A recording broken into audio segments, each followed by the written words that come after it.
আচলতে যোৱাকালি যিখন প্ৰথম কংগ্ৰেছৰ তালিকা প্ৰকাশ কৰোঁতে যিটো সমষ্টিত আমি নিৰৱচ্ছিন্নভাৱে আজি প্ৰায় কেইবাবছৰ লাগি আছিলোঁ, সেই সমষ্টিটো অন্তৰ্ভুক্ত হোৱাৰ লগে লগে আমাৰ বাবে গোটেই খবৰটো বেদনাদায়ক আছিলে। আমি যথেষ্ট কষ্ট পাইছিলোঁ যে এনেকুৱা এটা সিদ্ধান্ত হঠাৎ একপক্ষীয়ভাৱে কিয় ল'লে। এই কথাটো ভাবি থাকোঁতে থাকোঁতে আমাৰ দলীয় কৰ্মীসকলৰ মাজত সাংঘাতিক ধৰণৰ তেওঁলোকৰ মানে পৰিৱেশ, সাংঘাতিক ধৰণৰ তেওঁলোকৰ পৰিস্থিতি হৈছে। তেওঁলোকে কথাটো একেবাৰে সহজভাৱে ল'ব পৰা নাই।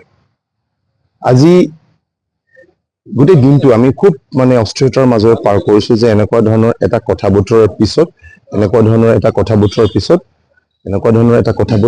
পিছত মানে কেনেকে এই সময়খিনি আমি মানে পাৰ কৰিব পাৰিম। এই কথাটো ভাবি থকা অৱস্থাতেই হঠাৎ আজি আমাৰ দলৰ ফালৰ পৰা এখন আনুষ্ঠানিক সংবাদমেল সম্বোধন কৰিছে, তাতে আমাৰ নামটো বৰছলাৰ পৰিৱৰ্তে তেজপুৰ বুলি সন্নিৱিষ্ট কৰিছে বা ঘোষণা কৰিছে। গতিকে যোৱাকালিৰ ঘটনাটো আমাৰ বাবে অপ্ৰত্যাশিত আছিলে। তেজপুৰৰ কথাটো যদিও আমাৰ নেতৃস্থানীয় কেন্দ্ৰীয় সমিতিৰ কেইগৰাকীমান লোকৰ মাজত যিসকলে মিত্ৰতাৰ কথাটো আগবঢ়াই আছিলে, তেওঁলোকৰ মাজত বেক অফ দ্য মানি কথাটো আছিলে, তথাপিও আমাৰ বাবে এই খবৰটো খুব অপ্ৰত্যাশিত। যোৱাকালিৰ দৰে আজিও এই খবৰটো আমাৰ বাবে প্ৰত্যাশিত আছিলে। কিন্তু আমি সদায় দলৰ প্ৰতি আনুগত্যশীল ব্যক্তি।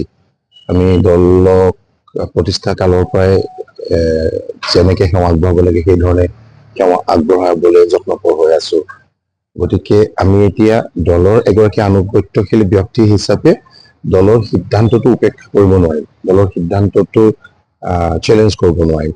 গতিকে আমি গোটেই বিষয়টো পৰ্যালোচনা কৰিম আৰু গোটেই বিষয়টো আমি পুনৰ বিবেচনা কৰিম, কৰি দলৰ আমাৰ মাননীয় সভাপতি মহোদয়কে ধৰি আমি অন্যান্য সহসতীৰ্থসকলৰ লগত কথা বতৰা পাতিম। তাৰপিছতে নিশ্চয়কৈ আমি এটা সিদ্ধান্ত গ্ৰহণ কৰিম।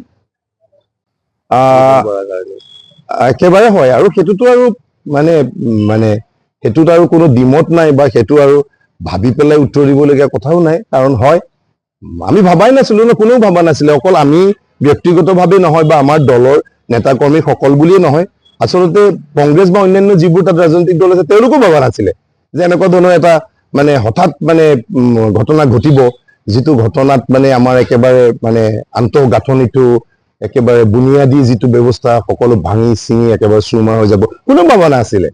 সেইকাৰণে আচলতে মানুহ সকলোৰে কাৰণে এইটো একেবাৰে অপ্ৰত্যাশিত, আৰু সকলো মানুহে এই বিষয়টো লৈ পেলাই একেবাৰে সেইকাৰণে মানে অস্থিৰ হৈ পৰিছে। একেবাৰে ভাবা নাছিলে কোনেও যে ৰিপুণ বৰা আহিব এদিন, ৰিপুণ বৰা আহি পেলাই আমাৰ মাজত থকা এই এনেকুৱা ধৰণৰ একেবাৰে প্ৰবল ভাতৃত্ববোধ, প্ৰবল আমাৰ মাজত থকা সমন্বয় সংহতি, এইবিলাক তেওঁৰ আবিৰ্ভাৱে হঠাৎ মানে একেবাৰে বিনষ্ট কৰিব, কোনেও কাহানিও ভাবা নাছিলে। কিন্তু তেওঁৰ আবিৰ্ভাৱ বা তেওঁৰ আগমন বা কালি সেই তালিকাখনত তেওঁৰ অন্তৰ্ভুক্তিটোৱে নিশ্চয়কৈ সকলোৰে মনত মানে দুখ দিছে, সকলোৰে মানে এই কথাটোত অসন্তুষ্ট হৈছে। আপুনি বিচৰা বাতৰি পাব কেৱল নিউজ 18 এপত। নিউজ 18 এপ ডাউনলোড কৰিবলৈ স্কেন কৰক এই QR কোড। গুগল প্লে ষ্টৰতো পাব এই নিউজ 18 এপ।